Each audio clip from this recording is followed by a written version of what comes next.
அஸ்மத்குருசமாரம்பாம் யதிசேகரமத்யமாம் லக்ஷ்மீவல்லபபர்யந்தாம் வந்தே குருபரம்பராம். ஆழ்வார்கள் வாழி அருளிச் செயல் வாழி தாழ்வாதுமில் குறவர்தாம் வாழி ஏழ்வாறுமுய்ய அவர்களுரைத்தவைகள்தாம் வாழி செய்யமறை தன்னுடனே சேர்ந்து வாய்த்த திருமந்திரத்தின் மத்திமமாம் பதம்போல் சீர்த்த மதுரகவி செய்கலையை ஆர்த்த புகழ் ஆரியர்கள் தாங்கள் அருளிச் செயல் நடுவே சேர்வித்தாறு தாற்பரியம் தேர்ந்து. நம்மாழ்வாரையே தெய்வமாகக் கொண்டு தேவுமற்றறியேன் குருகூர் நம்பி என்றும், நம்மாழ்வாருடைய திருநாமத்தை சொன்னால் அன்னிக்கும் அமுது ஊறும் என்றும் மதுரகவியாழ்வார் தம்முடைய கண்ணினுன் சிறுத்தாம்பு என்கிற திவ்ய பிரபந்தத்திலே தெரிவித்தார். அந்த நம்மாழ்வார் பொருளல்லாத தம்மையும் ஒரு பொருளாக்கி அடிமை கொண்டார் என்பதையெல்லாம் சில பாசுரங்களாலே தெரிவித்தார். முடிவிலே நம்மாழ்வாருடைய பெருமையை தெரிவிக்கும் விதமாக 10வது பாசுரத்திலே அந்த நம்மாழ்வார் பயனன்றாகிலும் பாங்கு அல்லராகிலும் என்று எல்லாரையும் திருத்தி பணிகொள்ளுபவர், தம்மையும் திருத்தி பணிகொண்டார். திருக்கூறுகுருளே இருக்கக்கூடிய குயில்களையெல்லாம் கூட திருவாய்மொழி பாடும்படியாக அவர் திருத்தி பணிகொண்டார். அப்படிப்பட்டவருடைய திருவடிகளுக்கு நான் அன்பை முயல்கின்றேன், அன்பை வைப்பதற்கு முயற்சியை தொடங்குகிறேன் என்று பாசுரத்தை அருளிச் செய்தார். இறுதியாக இந்த கண்ணினுன் சிறுத்தாம்பு என்கிற திவ்ய பிரபந்தத்தினுடைய நிறைவு பாசுரம் 11வது பாசுரம். இந்த பாசுரத்திலே என்ன தெரிவிக்கிறார் என்றால், அந்த நம்மாழ்வாரை பற்றிய இந்த திவ்ய பிரபந்தம், அதாவது கண்ணினுன் சிறுத்தாம்பு என்கிற திவ்ய பிரபந்தம், இதை யார் பயிலுகிறார்களோ, அதாவது யார் ஓதுகிறார்களோ, இதனுடைய பொருளை யார் நெஞ்சிலே கொள்ளுகிறார்களோ அவர்களுடைய இருப்பிடம் பரமபதம் என்று தெரிவிக்கிறார். மிக அற்புதமான ஒரு பயனை தெரிவிக்கிறார். பாசுரத்தை அனுசந்தித்து பொருளையும் பார்ப்போம். அன்பன் தன்னை அடைந்தவர்களுக்கெல்லாம் அன்பன் தென்குருகூர் நகர் நம்பிக்கை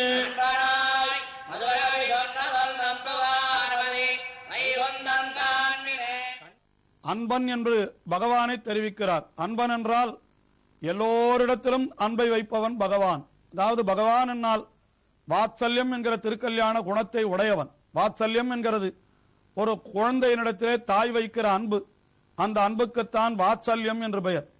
அப்படிப்பட்ட வாத்சல்யத்தை உடையவன் பகவான் என்று முதலிலே அன்பன் என்று பகவானை தெரிவிக்கிறார். அடுத்தபடியாக அந்த அன்பன் தன்னை அடைந்தவர்கட்கு அன்பன் நம்மாழ்வார் என்று. நம்மாழ்வார் என்பவர் எப்படிப்பட்டவர் என்றால், எம்பெருமானைப் போலே பொதுவாக எல்லாருக்கும் அன்பன் அன்று. அதாவது எம்பெருமான் எல்லாருக்கும் பொதுவாக அன்பன். தேவானாம் தானவானாஞ்ச சாமானியம் அதிதெய்வதம் என்று சொல்லப்பட்டபடி தேவர்களுக்கும் சரி அசுரர்களுக்கும் சரி பகவான் பொதுவானவன்.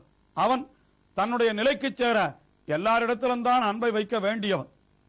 ஆனால் நம்மாழ்வாரோ அப்படி பொத்தாம் பொதுவாக இல்லாமல் அவர் குறிப்பிட்ட சிலருக்கு மட்டுமே அன்பை செலுத்துவாராம். அந்த குறிப்பிட்ட சிலர் யாரென்றால், அந்த எம்பெருமானிடத்திலே யார் அன்பர்களாய் இருக்கிறார்களோ, அதாவது எம்பெருமானுடைய அடியவர்களாக யார் இருக்கிறார்களோ, பகவானுடைய அடியவர்களை தவிர மற்றவர்களிடத்திலே அவர் அன்பை வைக்க மாட்டார். ஆயினாலேதான் திருவாய்மொழியிலே கூட ஒரு திருவாய்மொழி 10 பாசுரங்களிலே அவர் என்ன செய்தார் என்றால், அன்பால் ஆட்சேபவரை ஆதரித்தும் அன்பிலா மூடரை நிந்தித்தும் மொழிந்தருளும் மாறன் என்று சொல்லும்படியாக அப்படி எம்பெருமானுடைய அடியவர்களை ஆதரித்து பேசினார். எம்பெருமானிடத்திலே அடிமை செய்யாதவர்களை நிந்தித்து பேசினார் என்று ஒரு 10 பாசுரங்கள் நாம் பார்க்கிறோம். ஆயினாலே அன்பன் தன்னை அடைந்தவர்கட்கு எல்லாம் அன்பன்.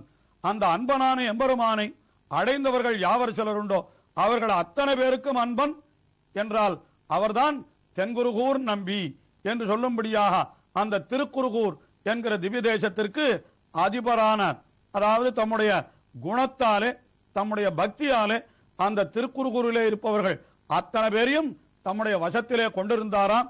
ஆகையினாலே அன்பன் பகவான். அந்த அன்பன் தன்னை அடைந்தவர்கள் பாகவதர்கள். அந்த அன்பன் தன்னை அடைந்தவர்களுக்கு அன்பர் நம்மாழ்வார் என்பதாக இப்படி அன்பன் தன்னை அடைந்தவர்கட்கெல்லாம் அன்பன் தென்குருகூர் நகர் நம்பிக்கு. அப்படிப்பட்ட நகர் நம்பிக்கு அன்பனாய் என்று மதுரகவி ஆழ்வார் தம்மை சொல்லிக் கொள்ளுகிறார். அந்த திருக்குறுகூர் நம்பிக்கு நான் அன்பன் என்று. ஆக பகவான் ஒரு அன்பன், அவனுடைய அன்பர்கள் அடியவர்கள், அந்த அடியவர்களுக்கு அன்பர் நம்மாழ்வார், அந்த நம்மாழ்வாருக்கு அன்பன் தாம் என்று தம்மை நான்காவது நிலையிலே வைத்து அப்படிப்பட்ட தென்குருகூர் நகர் நம்பிக்கு அன்பனாய் என்றார். அப்படிப்பட்ட அன்பு காரணமாக நான் பாசுரங்களை சொன்னேன் என்று சொல்லுகிறார். சொன்னவர் யார் என்றால் தம்முடைய திருநாமத்தையும் இந்த பாசுரத்திலே காட்டுகின்றார். அன்பனாய் மதுரகவி சொன்ன சொல் என்று மதுர கவி என்று தம்மை தெரிவித்துக் கொள்ளுகிறார். ஆக மதுரகவி என்கிறது அவருடைய இயற்பெயராகவே வழங்கி வருகிறது. தற்பொழுது மதுரகவி ஆழ்வார் என்றே நாம் அவரை வழங்கி வருகிறோம். ஆனாலும் அவருக்கு பிறந்தவுடனே அவர்களுடைய பெற்றோர் வைத்த பெயர் வேறு ஏதாவது இருக்க வேண்டும். ஆனால் அது இன்ன பெயர் என்று நமக்கு ஒன்றும் தெரியவில்லை. ஆனால் இந்த இடத்திலே அவர் தம்மை சொல்லிக் கொள்ளுகிற பொழுது மதுர கவி என்று சொல்லிக் கொண்டார்.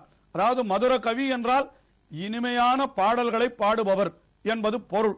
ஆஹா, அவர் பாடியது நம்மாழ்வாரை ஆகையாலே அந்த பாடல் இனிமையாகத்தானே இருக்கும் என்று தாமே முடிவு செய்து தம்மை மதுரகவி என்றே கூறிக்கொண்டார் என்று அருளி செய்கிறார்கள் இங்கே வியாக்கியானம் அருளி செய்த ஆச்சாரியர்கள்.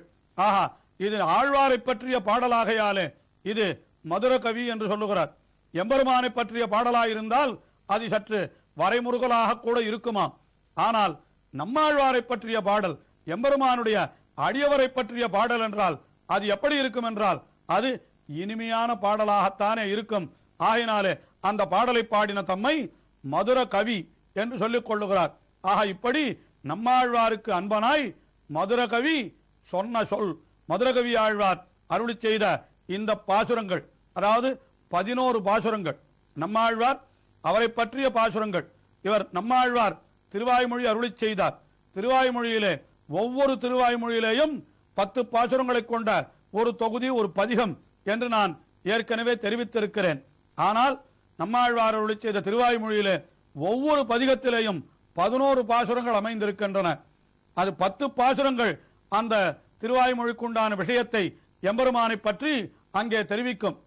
அந்த 11வது பாசுரத்திலே நம்மாழ்வார் என்ன செய்வார் என்றால் இந்த 10 பாசுரங்களை அருளி செய்த குருகூர் சடகோபன் என்று தம்முடைய திருநாமத்தையும் சொல்லி அந்த 10 பாசுரங்களை சொல்லுபவர்களுக்கு இன்ன பலன் கிடைக்கும் என்று பயனையும் கூறுவார். ஆக 11வது பாசுரம் பயனுரைக்கும் பாட்டு, திருநாம பாட்டு என்று இப்படித்தான் நம்மாழ்வார் 100 பதிகங்களை அருளி செய்திருக்கிறார். அதே போல மதுரகவிகள் அந்த நம்மாழ்வாரை பற்றி அருளி செய்கின்ற பொழுதும் நம்மாழ்வாருடைய பெருமையை 10 பாசுரங்களிலே அருளி செய்தவர். அதே போல 11வது பாசுரத்திலே இந்த மதுரை திவ்ய பிரபந்தத்தை அருளி செய்த தம்முடைய திருநாமத்தையும் குறிப்பிட்டுக் கொண்டு அந்த திவ்ய பிரபந்தத்தை ஓதுபவர்களுக்கு பயனையும் தெரிவிக்கிறார் இந்த 11வது பாசுரத்திலே என்று அந்த திருவாய்மொழிக்கும் கண்ணினுன் சிறுத்தாம்புக்கும் ஒரு ஒற்றுமை நாம் கொள்ளலாம். ஆஹா, அன்பனாய் மதுரகவி சொன்ன சொல். அந்த சொன்ன சொல்லை நம்புவார்.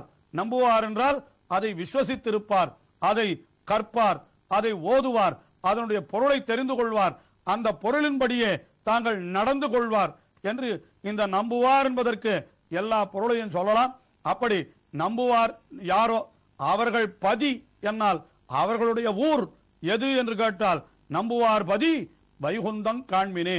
இது அவர்களுக்கு இருப்பிடம் வைகுந்தம் தான் என்று பலன் அருளி செய்தார். இதற்கு 2 வகையாக பொருள் காட்டியிருக்கிறார்கள் நம்முடைய ஆச்சாரியர்கள். என்ன பொருள் என்றால் நம்மாழ்வாரை பற்றி மதுரகவியாகிற அடியேன் அருளி செய்தார் இந்த 10 பாசுரங்களை கற்பவர்கள் என்ன ஆவார்கள் என்றால் நிச்சயமாக வைகுந்தத்தை அடைவார்கள். அவர்கள் இருக்க வேண்டிய இடம், அவர்களுக்கு வஸ்தவிய பூமி, வாசம் செய்ய வேண்டிய பூமி பரமபதம் தான் என்று அதை தெரிவிக்கிறார். என்று நம்புவார் பதி என்றால் நம்புவார் இருக்க வேண்டிய பதி, அவர்கள் செல்ல வேண்டிய பதி, செல்லக்கூடிய பதி வைகுந்தம் என்று அப்படி ஒரு பொருள் காட்டினார். ஆனால் அப்பொழுது நாம் இந்த உலகத்தை விட்டு செல்ல வேண்டுமே, இந்த திருக்குறுகூரிலே நம்மாழ்வாரை சேவிக்க முடியாமல் போய்விடுமே என்று அஞ்சுபவர்களுக்காக மற்றொரு பொருளையும் காட்டினார்கள். என்ன காட்டினார்கள் என்றால், நம்புவார் பதி எதுவோ அதுவே வைகுந்தம் என்றால், இப்படி மதுரகவி சொன்ன சொல் அந்த பாசுரங்களை கற்பவர்கள், அதை அனுஷ்டானத்திலே கொள்ளுபவர்கள், அவர்கள் எந்த ஊரிலே இருக்கிறார்களோ அந்த ஊரே வைகுந்தமாக ஆகிவிடும். இவர்கள் தனியாக வைகுந்தத்தை தேடிக்கொண்டு போக வேண்டியதில்லை. இந்த கண்ணினுள் சிறுத்தாம்பு அதை கற்பவர்கள் இருக்கிற ஊரே வைகுந்தமாக ஆகிவிடும். நம்புவார் பதியே வைகுந்தமாகும், நம்புவார் பதி வைகுந்தமாக ஆகிவிடும் என்று இப்படி இரண்டாவது பொருளையும் நமக்கு ஆச்சாரியர்கள் காட்டியிருக்கிறார்கள். ஆக அப்படி மதுரகவி ஆழ்வார் அருளி செய்த இந்த கண்ணினுள் சிறுத்தாம்பு, அதிலே நம்மாழ்வாருடைய பெருமை என்ன, அந்த நம்மாழ்வாருடைய அருளாலே மதுரகவி ஆழ்வாருக்கு விளைந்த ஒரு பேரருள் என்ன, அந்த பேரருளாலே அவர் பாடிய பாசுரங்கள் என்ன, இவை அத்தனையும் அனுபவித்தோம். இப்படியாக நம்மாழ்வாரை பற்றின மதுரகவி ஆழ்வாருடைய அனுபவம் நிறைவு பெறுகிறது. சித்திரையில் சித்திரை நாள் சிறக்க வந்தோன் வாழியே, திருக்கோளூர் அவதரித்த செல்வனார் வாழியே, ஒளிகதிரோன் தெற்குதிக்க உகந்து வந்தோன் வாழியே, பத்தியொடு 11 பாடினான் வாழியே, பராங்குசனே பரனென்னு பத்தினான் வாழியே, மத்தியமமாம் பதப்பொருளை வாழ்வித்தான் வாழியே, மதுரகவி திருவடிகள் வாழி வாழி வாழியே. மதுரகவி ஆழ்வார் திருவடிகளே சரணம்.